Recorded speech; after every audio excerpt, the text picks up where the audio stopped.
Wakizungumza mara baada ya kuhitimisha ziara yao mkoani Morogoro, mabalozi hao wamesema ziara hiyo ililenga kuangazia mchango wa nchi za Nordic katika kukuza sekta ya kilimo na ulinzi wa mazingira hapa nchini. The Nordic countries and Tanzania many years ago were ahead of their time in terms of addressing climate change through targeting deforestation, and this tree seed center has really helped Tanzania to make sure that they still have a lot of forest in the country, a sector that Finland had also been supported for many years.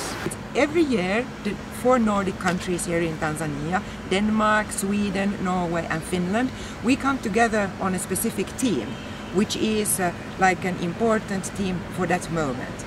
And now this year we are looking at climate change, technology, innovation, and we want to celebrate that we have been working in Tanzania for 60 years. So we are old partners and we want to keep it that way. We want to be good partners with Tanzania, and from a Nordic point of view, the cooperation is, it's sustainable and you can always trust us.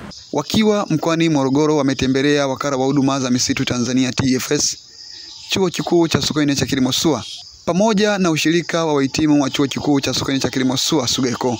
Kwa experience yao wamesema kwamba miradi mingi katika mabara, yani katika nchi nyingi za Afrika, wanapokuwa wanaianzisha wakishaondoka wafadhili na miradi inakufa, lakini wamefurahishwa kuona kwamba katika zile nchi zote ambazo walifadhili katika uanzishaji wa hivi vituo vya uzalishaji mbegu za miti, ni kituo hiki tu kilichopo ndani ya Tanzania ndicho ambacho kimeendelea kusurvive. Kwa hiyo kwao imekuwa ni sehemu moja hapo ya kujivunia, na wamefurahishwa sana na pia na shughuli zetu hizi ambazo tunaendelea za uzalishaji wa miche. Mambo mengine walioyazungumzia ni kuhusiana na namna gani sasa vituo kama hivi au kituo hitu au vituo hichi cha mbegu cha TFS kitakavyoweza kusaidia katika kukabiliana na mabadiliko ya hali ya hewa. Sisi kama TFS tumewaambia kwamba tunazalisha miche ambayo ni ya asili karibu jamii 189, na hiyo ndo ambayo inatakiwa irejeshwe kwenye misitu kwa ajili ya biashara ya carbon, lakini pia kwa ajili ya kunyonya carbon. Kia Norway na Finland wametoa room ya kuenda kuongeza programs hasa za wale wanaokwenda kwenye maeneo kama misitu, lakini pia na maeneo mengine. Lakini zaidi tunaangalia namna ya kufanya nao programs za baada ya vijana wale kurudi. Tunasema after internship program. Na hizo ndio tunazoziita za ni ku-accelerate ile kazi ambayo imeshafanyika, wamekwenda, wamejifunza, wamerudi. Tunashirikianaje na hawa wenzetu kwa maana ya manufaa ya kila upande. Vijana wetu kushirikiana na makampuni waliokuwa wanafanya nayo kazi kwenye hizo nchi walizokwenda, ili kuanzisha miradi ambayo itawasaidia kujenga uchumi wa nchi hii na kujenga uchumi wao binafsi, lakini kuongeza fursa za ajira kwa vijana wengine. Lakini lingine tunaangalia namna ya kushirikiana nao kwenye maeneo mengine matatu.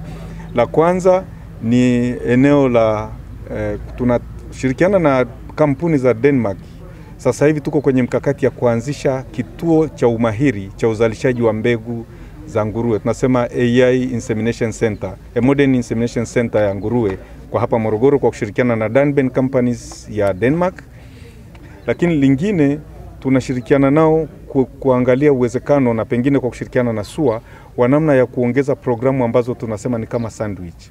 Wale vijana wetu wanaosoma degree zao hapa SUA, tuweze kutengeneza mfumo kwa kushirikiana na SUA na hizi nchi za Nordic, kuwa na mfumo ambao vijana wale wanaopata nafasi ya kwenda, badala ya wao kurudi kuja kumalizia masomo yao hapa, wanaweza kwenda na wakaunganika na vyuo vingine ambavyo tayari vimeshaingia makubaliano na SUA, wakafanya zile degrees zikawa zimetolewa na vyuo vikuu viwili. Hii kwanza itaongeza value kwenye degree ya mwanafunzi mmoja mmoja, lakini pia itatusaidia kupunguza muda unaopotea. Nikiripoti kutoka hapa mkoani Morogoro, ni mimi Vedasto George wa Daily News Digital.